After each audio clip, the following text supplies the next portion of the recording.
The massive tanker sat helplessly in the Pacific swells, every submariner's dream target. The Tone and Maru No. 3 wallowed dead in the water after 2 torpedo strikes had crippled her engine room. Lieutenant Commander Dan Daspitz gripped his periscope handles aboard USS Tennessee. Through the crystal-clear lens, he studied his prize. 19,000 tons of Japanese steel waiting to be sent to the bottom. This should be easy. The enemy vessel couldn't move, couldn't maneuver, couldn't escape. Fire 1. The Mark 14 torpedo shot from its tube. Daspitz watched its wake carve a perfect white line through blue Pacific water. The weapon tracked straight and true.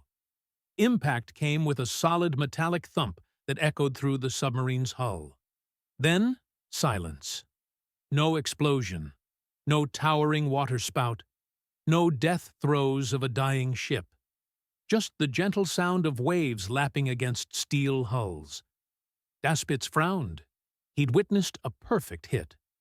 The torpedo had struck exactly where it should, yet the enemy tanker remained intact, undamaged, still floating. Fire 2. Another perfect shot. Another solid impact. Another failure. What Daspitz couldn't know was the nightmare about to unfold. 13 more torpedoes would streak toward that helpless target. 13 more perfect hits. 13 more failures. By sunset, USS Tennessee would achieve the impossible. An 87% failure rate against a stationary target. The most sophisticated torpedo in the world had just proven itself nearly worthless.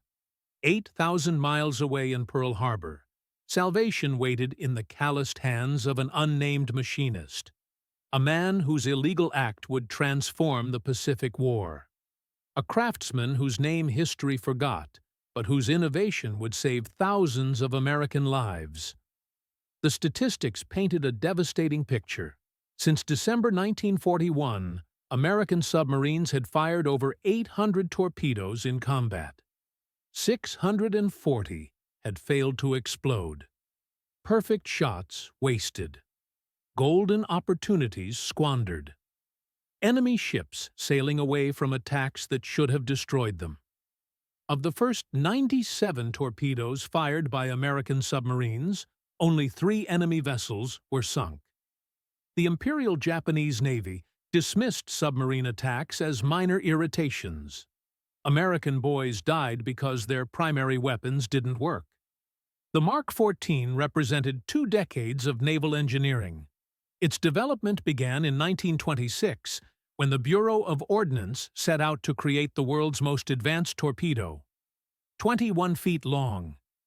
3,000 pounds of sophisticated machinery. Each weapon cost $10,000, 5 times the price of a new automobile.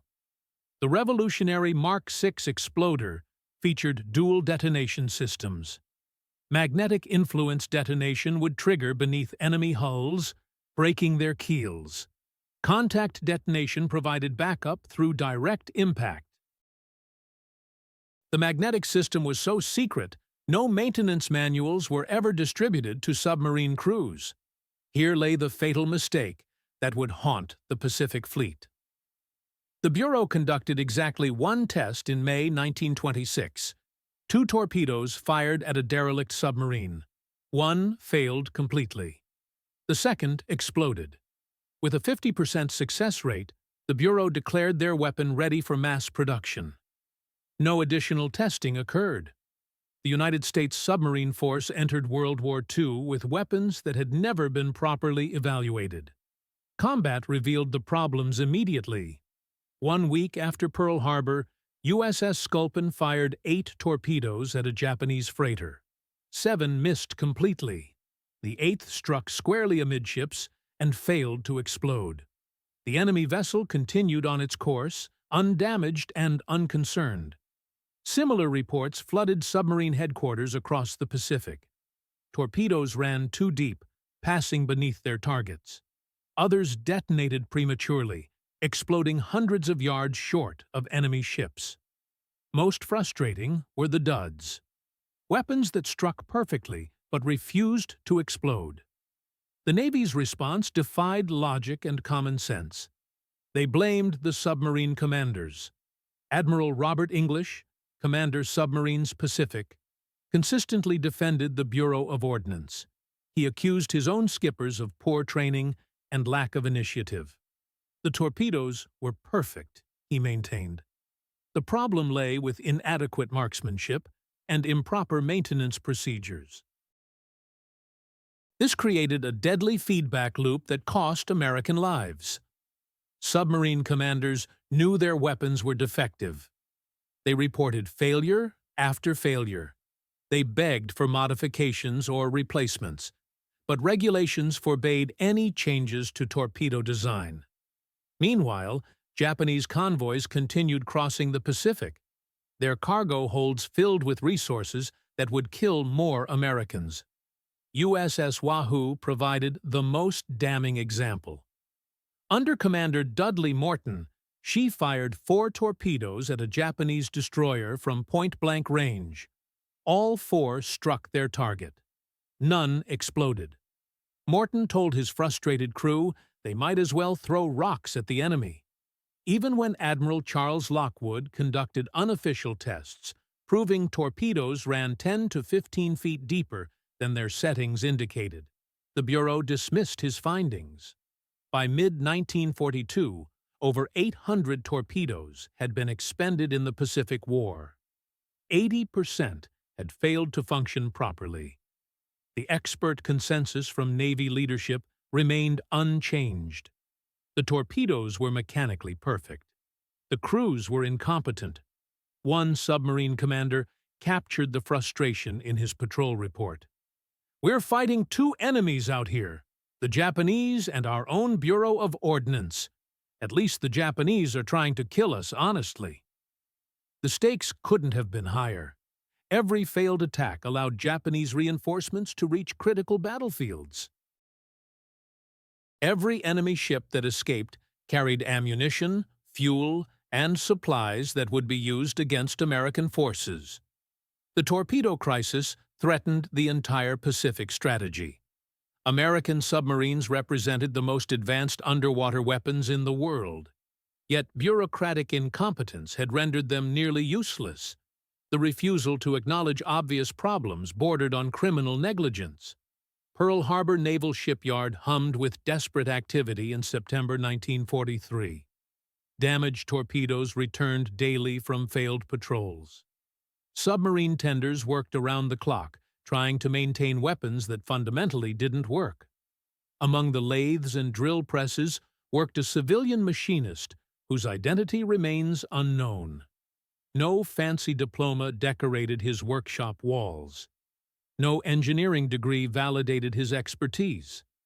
He possessed something more valuable than academic credentials: 3 decades of practical knowledge, hands that understood how metal behaved under stress, eyes that could spot problems Naval Academy graduates missed. He'd learned his trade during the Depression, when precision meant survival. 1/1000th of an inch could determine whether a man worked or starved. While theoretical engineers studied textbooks, he mastered the practical art of making things function properly. The machinist watched as another batch of Mark 14 torpedoes arrived from patrol. Their warheads remained intact, despite multiple impacts on enemy targets. He listened as Torpedo Shop Chief William Thompson briefed the crew on Admiral Lockwood's latest directive. Somehow they had to make these weapons reliable. The official Navy position hadn't changed. Nothing was wrong with the torpedoes. Any modifications beyond routine maintenance remained strictly forbidden. The Bureau of Ordnance had painted special screws holding exploder mechanisms in place. These created tamper-evident seals. Touch those screws and face court-martial. But the machinist saw what naval engineers refused to acknowledge. He'd examined dozens of returned contact exploders. The same pattern of failure appeared repeatedly. Steel firing pins deformed under impact. jamming within their guides and failing to trigger detonation. His moment of insight came while examining a firing pin from USS Tennessee's failed attack. The steel component showed clear deformation, mushroomed at the tip, bent within its housing. He held it up to the workshop light, turning it slowly in his fingers. "Steel's too heavy," he muttered to himself. "Needs to be lighter, stronger." The observation should have been obvious to any competent engineer. The Bureau had designed the contact exploder for the slower Mark 10 torpedo, then adapted it for the much faster Mark 14 without accounting for increased impact forces. Basic physics demanded lighter materials for higher impact speeds. Aluminum alloy would solve the problem. Lighter than steel, but equally strong. Resistant to deformation under stress. The Navy had aluminum stockpiles, but using them would require modifying the exploder design. That was illegal under current regulations. The machinist looked around the torpedo shop. Piles of returned weapons. Frustrated colleagues. Patrol reports documenting failed missions. American submariners were dying because their weapons didn't work. For a craftsman who'd spent his life making things function properly, the choice was clear. The evening shift ended at Pearl Harbor Submarine Base on September 15, 1943. The torpedo shop fell silent as workers headed home. But the machinist remained behind, waiting until footsteps faded into the distance. He quietly unlocked a storage locker containing his prize. Pieces of a Mitsubishi A6M0 fighter shot down during Pearl Harbor and salvaged from the harbor floor. Working by flashlight, he examined the aircraft's engine components. Japanese engineers had used high-grade aluminum alloy. Lightweight, corrosion-resistant, incredibly strong. Perfect for his needs. He set up his lathe in the shop's far corner, positioning it where noise wouldn't carry to the guard posts. What he was about to do violated numerous Navy regulations. Unauthorized modification of ordnance equipment could result in court-martial and imprisonment. He was also about to save thousands of American lives. Careful measurements came first. The original steel firing pin's dimensions, weight, spring specifications. Every detail had to be perfect. Then he began machining the aluminum alloy, shaping it to match the original design, but with subtle improvements. The new pin emerged 30% lighter than steel, while maintaining identical strength characteristics. Hour by hour, he crafted additional components, firing pins, springs, guide tracks, each piece machined to tolerances measured in thousandths of an inch. He wasn't simply copying the original design. He was improving it, applying decades of practical knowledge to solve problems that had escaped Naval Academy engineers. By dawn, his first prototype contact exploder was complete. Morning shift arrived to find the machinist approaching Chief Thompson with his unauthorized creation. Thompson examined the modified exploder, his face showing both admiration and deep concern. "This could work," Thompson admitted quietly, "but you've just violated about a dozen Navy regulations." "Those regulations are killing our boys," the machinist replied. Thompson faced a command decision that could end his career. Using his authority as shop chief, he authorized a secret test. They selected a torpedo returned from USS Muskellung's patrol, one that had struck a Japanese cruiser without exploding. They removed the original steel firing pin and installed the aluminum replacement. The test setup was crude but effective. A hydraulic press and steel plate designed to replicate forces of a torpedo, striking an enemy hull at 46 knots. The original exploder had failed under these conditions 70% of the time. The modified exploder fired perfectly on the first test, and the second, and the third. Word spread quickly through the submarine community. Chief Thompson approached Commander Art Taylor with the results. Taylor examined the test data, then the aluminum firing pin. "Where did you get the aluminum?" Taylor asked.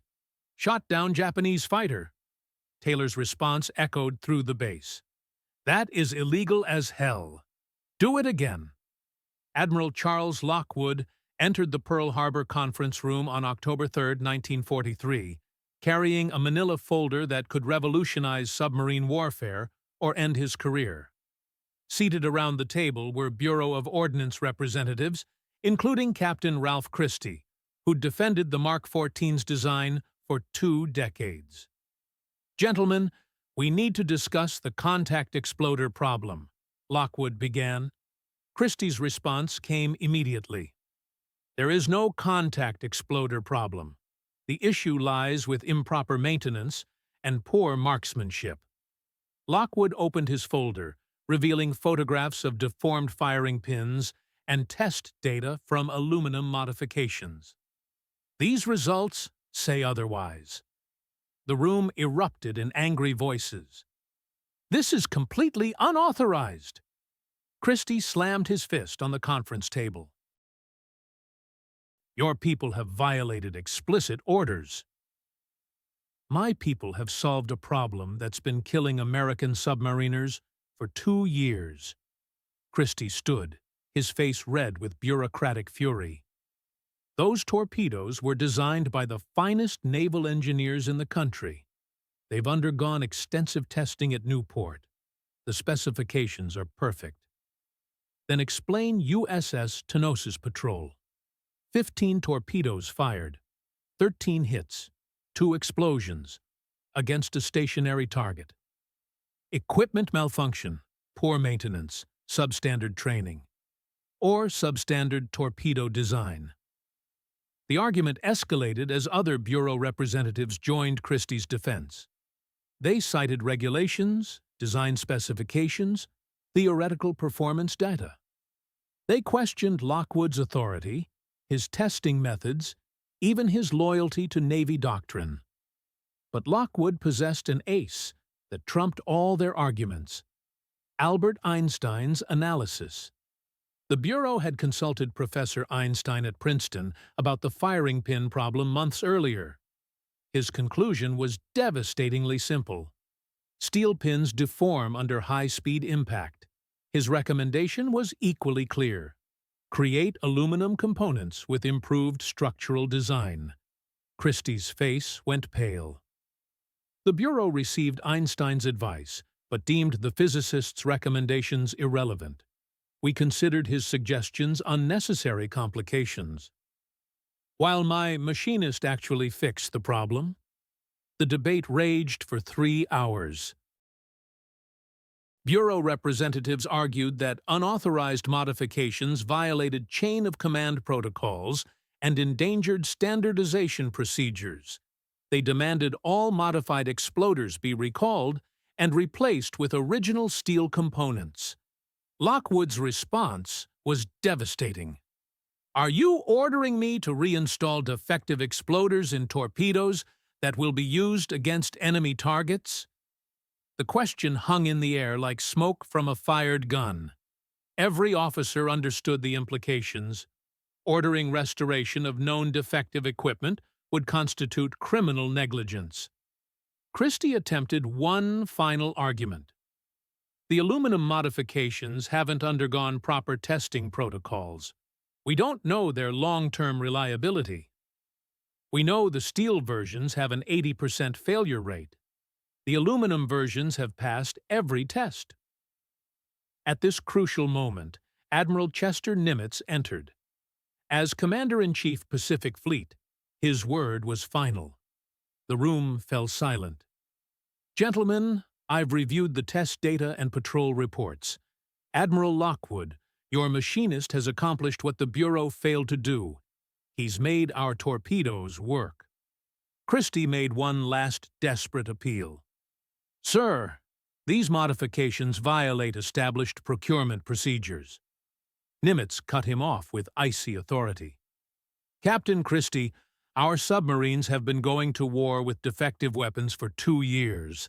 My concern isn't procurement procedures.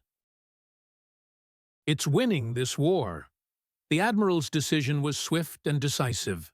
All submarine torpedoes would be retrofitted with modified exploders immediately. Furthermore, he authorized expanded production using any available aluminum sources.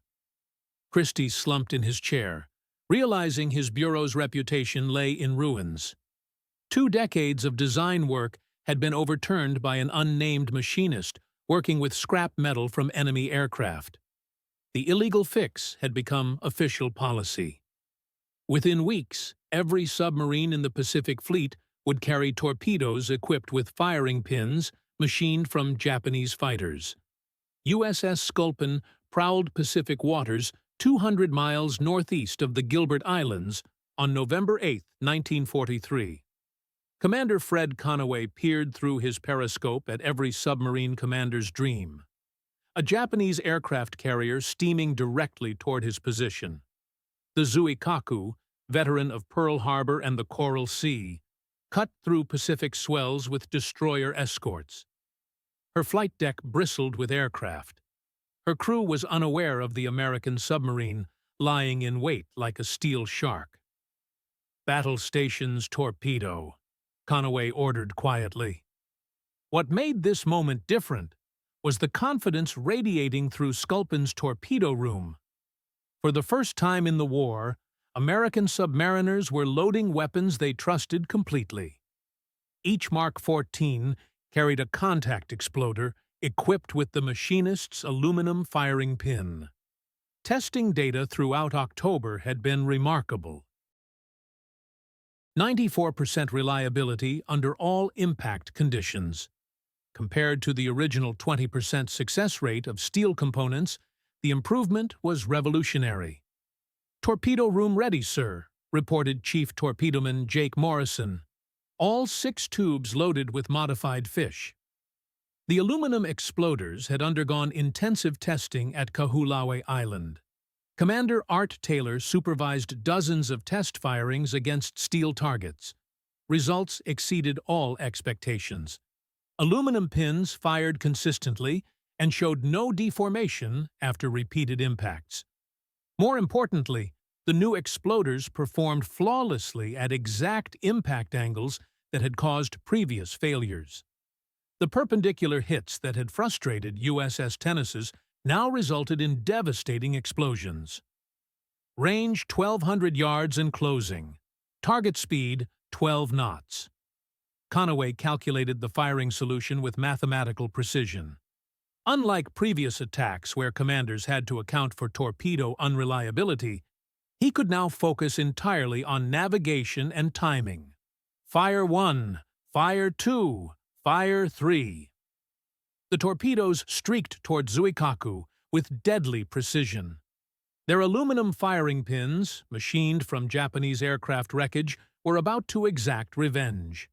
The first torpedo struck the carrier's port side amidships. The aluminum pin fired instantly upon impact, detonating 680 pounds of Torpex explosive.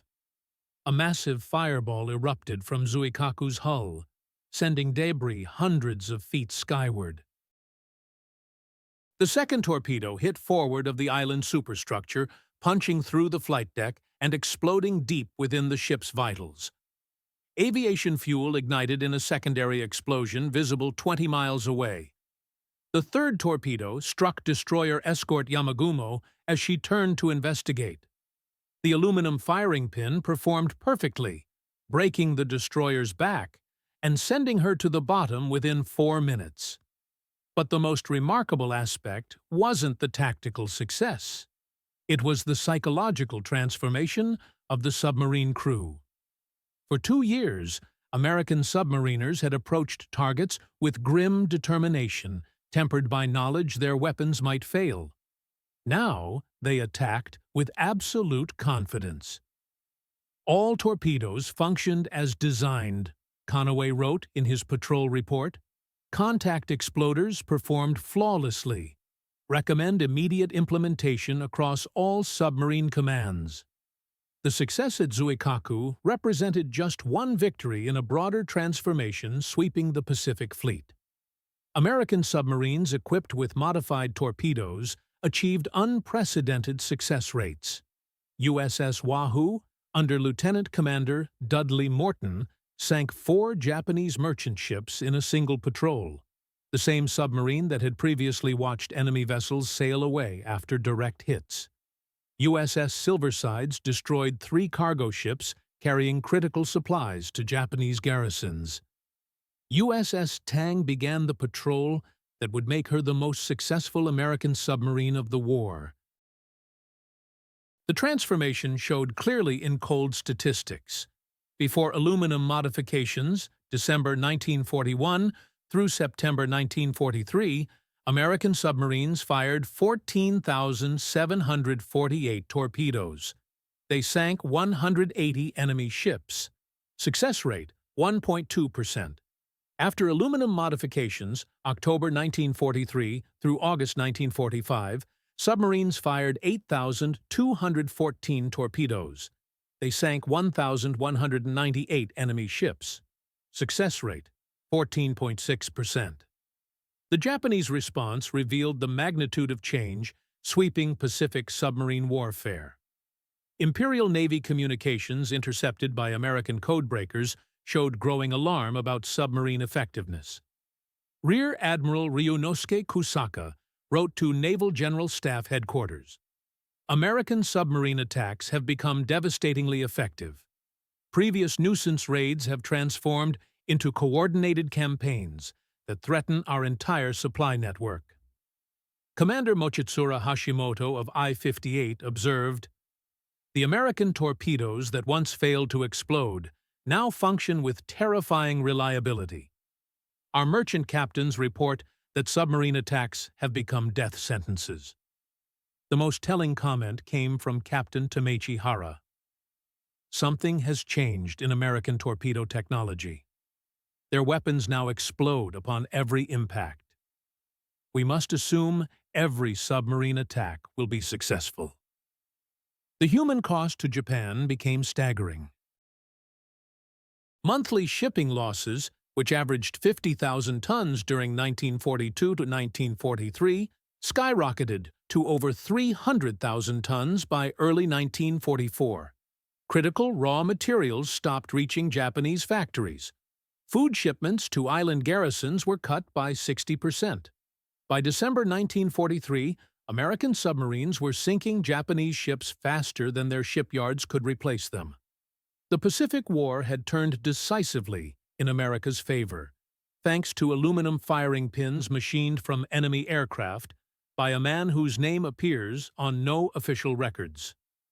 Emperor Hirohito's surrender broadcast echoed across Tokyo Bay on August 15, 1945, as World War II officially ended. Aboard battleship Missouri, General MacArthur accepted Japan's surrender while American submarines patrolled nearby waters. Their torpedo rooms were finally equipped with weapons that worked. The final statistics revealed the magnitude of one machinist's contribution. Total Japanese merchant vessels sunk, 1,138 ships. Total tonnage destroyed, 5,053,491 tons. Percentage sunk by submarines, 55%. Of the 214 American submarines that conducted war patrols, those equipped with aluminum firing pins achieved success rates 15 times higher than boats carrying original steel components. A simple material change had transformed the Pacific War's outcome. The most powerful testimony came from the men who lived through the transformation.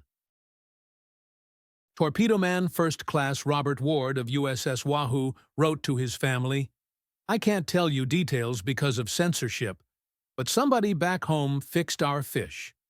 They work every time now. Because of you, we came home." Lieutenant Commander Dan Daspit returned to Pearl Harbor in January 1944. His first action was visiting the torpedo shop where aluminum modifications were born. "I need to thank the man who fixed our exploders," Daspit told Chief Thompson. Thompson shook his head sadly. "He's not here anymore. Transferred to another base. Never left his name on any paperwork." This anonymity became the machinist's most remarkable characteristic.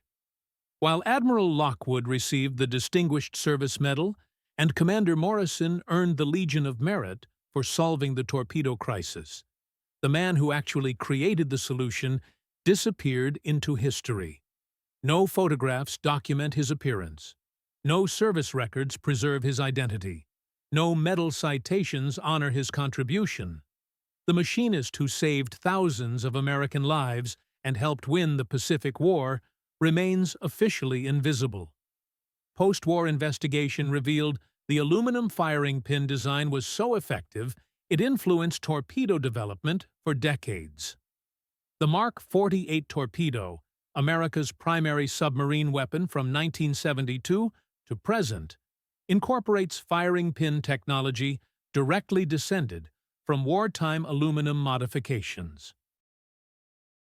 Even today, torpedo technicians at Naval Submarine Base New London study the World War II aluminum modifications as examples of practical engineering excellence. The original firing pins preserved in the Submarine Force Museum remain testaments to American ingenuity under pressure. The moral lesson transcends military history. When institutional arrogance meets practical necessity, craftsmen often succeed where experts fail. The machinist's story proves solutions sometimes come from unexpected sources, not from advanced degrees or official authority, but from skilled hands and clear thinking. As one submarine veteran observed decades later, admirals planned battles, but machinists won wars. The man who fixed America's torpedoes asked for no recognition. He left no memoir. He claimed no credit. His legacy lives in every successful torpedo attack that followed, in every American submariner who came home alive, and in the simple truth that sometimes the most important victories belong to heroes whose names we'll never know. The steel firing pins that failed so catastrophically remain in museum displays, silent testimony to bureaucratic arrogance and institutional blindness. Beside them sit the aluminum replacements that changed history, machined by unknown hands from enemy aircraft wreckage, shaped by a craftsman whose identity vanished with the war's end. His story reminds us that innovation often comes from unexpected places. That practical knowledge can triumph over theoretical expertise. That sometimes salvation lies not in boardrooms or laboratories, but in the skilled hands of those who understand how things really work. The unnamed machinist of Pearl Harbor solved a problem that had baffled naval engineers for decades. His illegal modification saved thousands of lives and helped win the Pacific War. History may not remember his name, but his legacy endures in every torpedo that finds its target, in every submarine that returns home safely, and in the knowledge that heroes often work in shadows, asking nothing more than the chance to make things right.